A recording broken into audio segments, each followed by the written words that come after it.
Hello and welcome to the inaugural Under-19s footy show for the MPNFL, going straight to the GameFace record app. My name is Plugger Bodie and I'm joined by some royalty with plenty of experience from the ABC, Dan Lonigan, to show me through the ropes, as would be the first time hosting a footy show. And you did such a great job last year with the Division 1 and Division 2 footy shows for the MPNFL. Welcome, Dan, and it's great to have you here.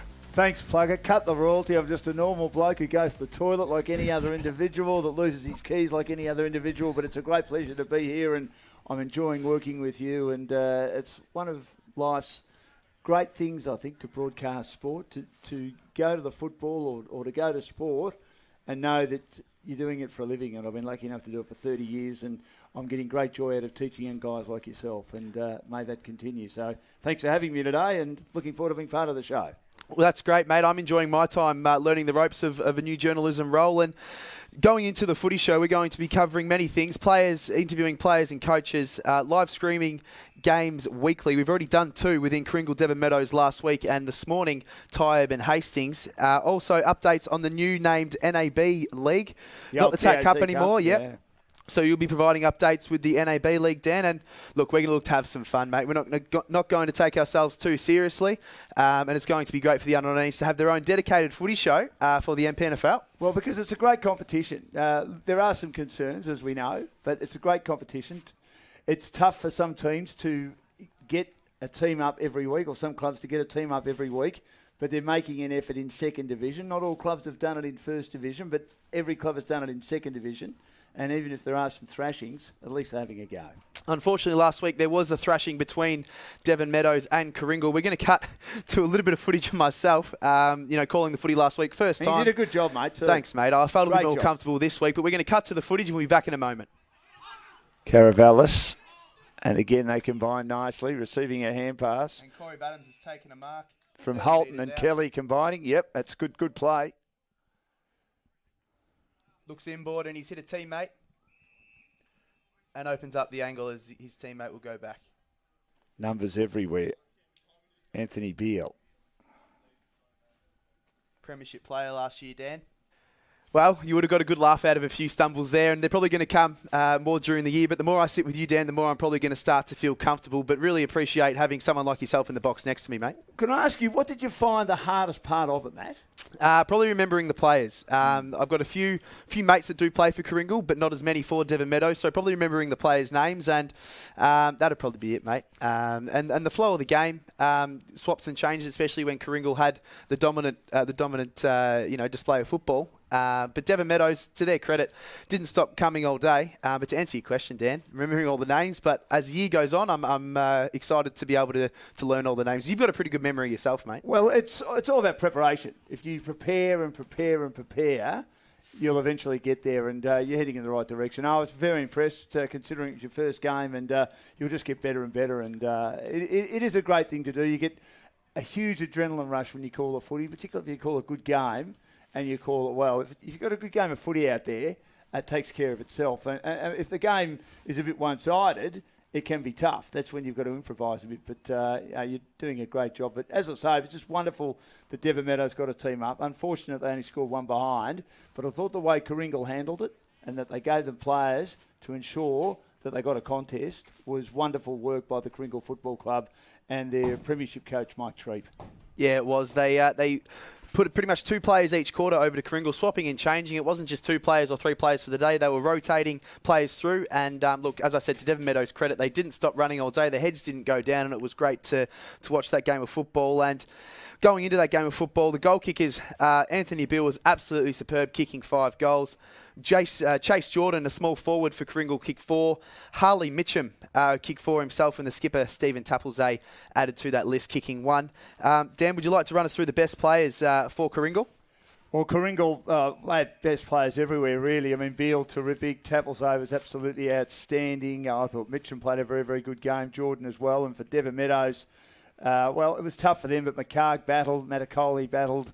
Sharma did a good job, McLean, Jabbar and Elliott. It was nice that they got a score on the board and did their very best to at least get a team. And I know it's tough, but at least they had a team. But there are other clubs out there, and we'll talk about this all year. It'll drive us mad, who've got anywhere between 40 and 50 on their list in the under-19s, Some of them are not going to play any football, Matt. We all want to have a game of footy. Let them go to a club like Devon Meadows so that they can at least have an opportunity of being more competitive. I think Barry Parsons and the Devon Meadows committee have done an excellent job to get a team on the field. And if Devon Meadows can start to maybe get a game or two under their belt, the players will start to come. And if they build a good culture there in the under-19s and know that they're not dropping their heads moving forward into the games, they're going to have a team by the end of the year, I think, Dan. See, I know this won't go down well, but I think it's embarrassing that Sorrento don't have an under-19 team. They're very strong in the seniors, and they're competitive in the reserves as they were last year. They got to third after a slow start. But we know how good their seniors team is. But they've just given up on the under-19s, which is terrible. And they need to work on that. But obviously at that stage, it's not a priority for them. Hopefully one day it does become more of a priority for them. Not saying that it's not, but hopefully they do get a team up sometime next year because obviously that's a feeder to their seniors, and their seniors are going well, and their reserves had a good year last year as well. But we're here to talk about under-19s footy, so we want to go back to last week as well and have a chat about Rye and Pearsdale, who was a seesawing game where Rye did get the chocolates in the end, 11-13-79 to Pearsdale, 7-9-51, Dan. Do you think Pearsdale are better? I do. Pearsdale have got some players that all go to school together in Mount Erin. Mike Treat was touching on it last week at the 19s at Coringal and Devon. And look, they did play Devon Meadows yesterday as well, but we want to go back to a week before. I think they're going to be a good side this year, and they did test Rye. They did. And I mean, Rye were great last year. I mean, they got as far as the second semi, got beaten, and then lost that final and then a prelim to Coringal, who went on to win the flag. So they were the third best under-19 team in second division last year. And so they're a pretty good side, or have been a pretty good side over their journey. Well, Pearsdale led by 1 point at half-time. And Jimmy McPherson obviously brought the boys into the halftime huddle. We got some footage of that, which we might show in a minute. But our boss, Glenn Carter, ran around last week and got a good interview with Jimmy McPherson. We'd like to cut to that interview and see what Jimmy McPherson had to say about the under-19s at Rye. So I'm joined by the new under-19s coach, but he's no stranger to Rye. He's spent plenty of years here as a player. Jimmy McPherson, congratulations on your win today, your first day as coach of the under-19s against Pearsdale. Yeah, it is. It's good to get that one away, I tell you. You know, round one, it is nervy. You know, big summer, so it's good to get the 4 points. So I also noticed that young Billy Swain chipped in with a bit of advice towards the end, and you encouraged that. He's the son of the reigning Division 1 Premiership team at Pines, Paddy Swain. Tell us about that. Yeah, that's it. No, look, we're a pretty open book here. It's not just my team. You know, it's all of our side, and I'm open to the leadership group and any player to give their advice and their point across what they feel, and I think that's just the modern day way to go. So who do we expect to see come up in the best for you today? Who did you like with regards to how they went about it today? Yeah, I think Harry Winarski was a telling factor in the end. He's just come up from the under-17s. He's a real talent. We mentioned Billy, our captain, Dylan Allen, who's a star. He's one of our captains as well. He was definitely up there. And then, probably Lockie Glover down back. Then you got Kobe. The list goes on. It is hard to sort of single out those. There's probably a good 8 to 10 on my list. So you got Cribby next week. You both played finals last year, but very different looking sides for both. What are you expecting? I reckon it'll be a similar to today's game. It'll be, pretty fast, pretty tactical, and in the end, the cream will come to the top with your talent, really. So both sides will be pretty structured, I would say. Well, thanks for the chat and good luck for the rest of the season. I'm sure we'll be talking to you more. Yeah, thanks very much. Thanks. Welcome back to the GameFace Under-19s footy show. We're calling it live here from the Hastings Entire Round 1 clash. There's going to be noises in the background as the reserves are hustling and bustling in the background straight after the 19s. But going back to that interview we just showed from Jimmy McPherson, it was great to see a first-year coach get his first win for the club. He's coached juniors there before and he's been elevated to that under-19s position. And he got his first win in a close game against Pearsdale. Now, you said that Glenn Carter, who's our boss, would have been running around. Now, I thought I could perspire for Australia for a living and I'd be the gold medalist, but I think the big fella definitely is going to be the gold medalist by a country mile. I think if there was a sport, he'd be the man that would do it. He's just throwing a water bottle. He's just throwing the water at me. At us. He's never allowed to have fun, so I'm just having fun at the great man's expense. But he would have done a great job as usual. And wonderful to see Jimmy involved and continuing to give back to that football club that he loves. There's another great interview that we'd like to show. Billy Swain, captain of Rye. We're going to cut to that interview really quickly and see what Billy had to say. Righto. So we're joined by the skipper of the Rye under-19s, Billy Swain. Mate, you had a good win against Pearsdale today. How did you think you went? Yeah, it was a good win, good team win. I had a couple of kicks, went okay. Just good to get the win, I guess. And well, I was talking to the coach earlier. I noticed that he encourages you to chip in the coaching stakes. When did that all begin? You seem pretty confident being able to talk to the boys. When did all that start for you? I don't know. I guess I've always been a bit of a loudmouth, pretty chatty. So I guess it's kind of just happened for me. And your uncle's the reigning Division 1 premiership coach for the Pines. Does he give you many pointers on the side? Yeah, every now and again when I have a chat to him, gives me a bit of help. I owe a bit to him. Cheers, Paddy. And I'm hearing that you're not the best Swain in the family. Apparently Piper's been selected in the Stingrays and she goes all right. Has she got your measure? Yeah, cousin Pipe beats me at the Christmas Day footy match every time. She's gone. All right, so out of your teammates, mate, who were you proud of today? Who do you think went about it the best? I think Harry Winowski, young first year 19s, had a really good crack today. He's going to be a good player, future, young. And who do we keep our eye on in terms of maybe being called up to the seniors to have a game in the ones? Dylan Allen's a pretty clear one. He's just an out-and-out jet. And another first year 19, Tom Hughes, is also a bit of a gun, so a bit of a smoky. Keep that name in mind. All right, mate, I like your form. You know, we're running an under-19s footy show this year. I can see you being a regular. Oh, I know. Let's see how you're good at giving us your best get your game face on. Get your game face on. Billy Swain, a very vocal captain, gives a lot of direction on the field, and as we obviously had a quick chat with him then, holds himself well as a good character. He does, and I mean, we know what Paddy Swain's like. His uncle, nephew. He's one of the greats of this competition, wonderful coach, and I mean, he's learned very well from Paddy, and there might be a coach in him as well. A long, long way away yet, but good signs. Surprising to see Paddy hasn't gone after him himself to add to that Pines roster that they've got going on at the moment. They're going pretty well, certainly in the seniors. But yes, close game yesterday with Mount Eliza too. But as I said, back to talk about under-19s football. The beauty of calling the footy game this morning, we got a pre-recorded interview with the best players from the day from Hastings and the best player from Tyab. We got also an interview with their coach, Pat Foy, who was pretty happy in the end, where it was a tight-knit game at half-time. But we caught up with Jamie Escudero, and you caught up with Ryan Ziramez, who was clearly best on ground today, wasn't he? Well, mate? the club also gave him best on ground, and we gave him best on ground, so we are all good judges. And it was great to hear young Ryan a little bit earlier on. Best on ground today for Hastings in the under-19s and their big win over Tyre, a big second half. Probably would have liked to have kicked a bit better, not so much this fellow, but Ryan Zeramis did a great job. 7-19, was the coach a bit disappointed with the kicking because you dominated the game, didn't you, Ryan? Yeah, I thought we had most of the possession, most of the play, but just I think if we get down at training, we'll be able to work on our finish, and we shouldn't have a problem for the rest of the season. In your own game, must have been delighted with the way you played. You had the ball on a string on that wing. Yeah, just sort of using my pace, you know, trying to take a few players on, use my pace, and look for a target. Did the wind pick up, particularly down at the Western Port end or the Hastings end in that last quarter? Looked like it was pretty hard to kick for goal, wasn't it? Yeah, it's sort of field play, I didn't really notice, but then sort of when you went for goal, under a bit of pressure, the wind just seemed to pick up. Welcome back to the Under-19s Footy Show, brought to you by GameFace and the MPNFL.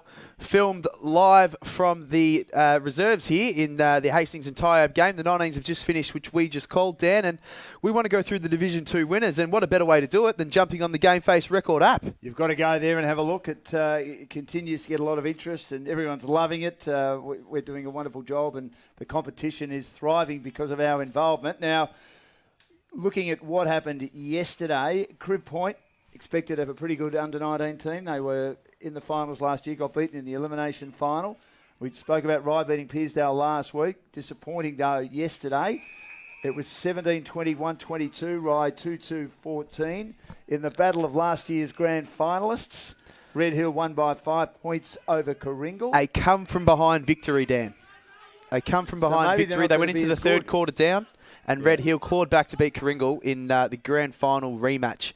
9-8, 62-8, 9-57. And as they've been saying, it's not retribution because they didn't win the grand final, but it just means that it might give them belief for the rest of the year. Lang Warren had a 17-point win over Chelsea. Big day for Langy yesterday, winning all 3 matches against Chelsea. Big day for the Kangaroos. Yes. Pearsdale annihilated Devon Meadows, and we've spoken about that. At least Devon got a team out there, but again, they only scored one behind in 2 matches.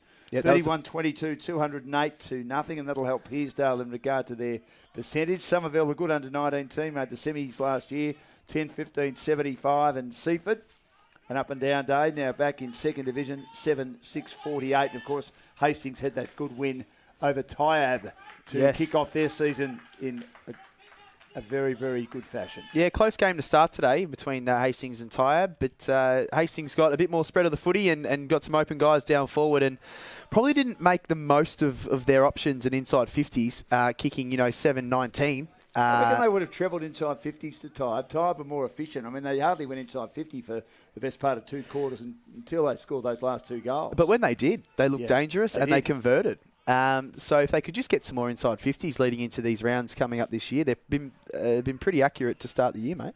Yeah, they have. It's a good start by both teams. Again, they've had issues. I mean, Will Hose talked about having anywhere between 5 to 10 on the track. They were able to get some players on permit who are a little bit older, still 19, but outside the date. Same with Hastings. Yep. And both teams had under 16s and under 17s getting a taste at the under 19 level, and they all seem to apply themselves pretty well. So if they can do that, they'll be able to field teams every week and be reasonably competitive against teams of the same ilk. Just navigating to the GameFace record app at the moment, over to the Division 1 scores, Dan. So starting off with Mount Eliza, a pretty good performance, 17-10, 112 to Pines 1-5-11. Pretty comfortable win for Mount Eliza. Well, when you've got nearly 50 players to choose from, it's going to make life easy. And again, this is the issue. They should be allowing these players to go and play elsewhere. They may not want to, but I mean, if they want to play footy, go and play elsewhere, because there'll be a few of them that won't get too many opportunities, if any. Yeah, help your clubs like Devon Meadows field a full team. But there are issues there now with Devon Meadows because, of course, the assistant coach of the seniors has gone across to coach the seniors. Neil Craig, John Harvey was involved on the match committee. He's coaching the reserves. A few of the fringe players from the seniors, Callum Armstrong, have gone across Cleary. to Devon as well. But forget about that. Help the competition. Help the competition. Moving on to another close game, Frankston Bombers and Bomb Beach, 5-13-43 Frankston Bombers, 8-8-56 Bomb Beach. A close contest out there at the home ground of the Frankston Bombers, John Coburn Oval. Yeah, good performance. My mistake, not the John Coburn Oval. And Dan, last year I counted probably 5 or 6 times your phone rang, and I've got Will Hunter from the GameFace team right now, probably calling me in regards to the game yesterday where Collingwood lost against the West Coast Eagles, but I'm having to decline that one. I'm going to have to learn to put my phone on silent. No, he's a Collingwood supporter. Right. But, Will, you're going to see this edited. Thanks for that one, mate. Just my first clear blooper on the Under-19s footy show. But well, my phone used to ring every week. And I'm going to know better. I'm going to put it on silent. And who used to call you? Your mum? Mum called me once. I was accused of having Grinder call me a few times by a very annoying human being from the Coringal Football Club, Troy Callahan, and I had a few other people call me as well. Yeah, Mum called me once.